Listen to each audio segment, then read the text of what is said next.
welcome back to Endangered Species Spotlight. This week we are talking about the Apache trout. This is the Apache trout. It is a species of trout that is native to a couple areas in Arizona and is also the Arizona state fish. These guys are classified by the IUCN as critically endangered and by the Endangered Species Act as just regular endangered, and are in fact one of the first species to be officially protected by the Endangered Species Act once it was established. These guys are only found in a few select areas in Arizona, largely around the White Mountains in different streams and tributaries. There is a few different factors affecting the populations of the Apache trout, largely hybridizing with other trout species such as the rainbow trout and the cutthroat trout species. Hybridization is typically a problem because it messes with the genetics, and once you get a hybrid population of trout,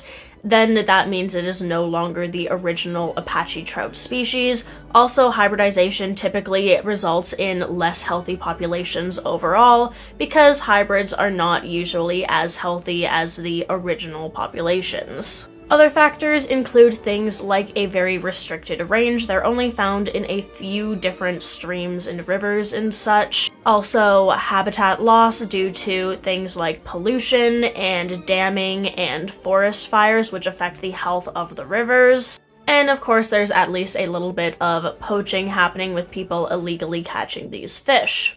Now, as for conservation measures, these guys have been officially protected since the 1940s, which is quite a while, and the first major conservation efforts came from the Apache tribe living in the White Mountain area by doing things such as prohibiting fishing in the areas that these guys lived in, as well as increasing catch of non-native fish that would outcompete and hybridize with the Apache trout. And the Apache tribe have been instrumental in the success of conserving the remaining populations of the Apache trout.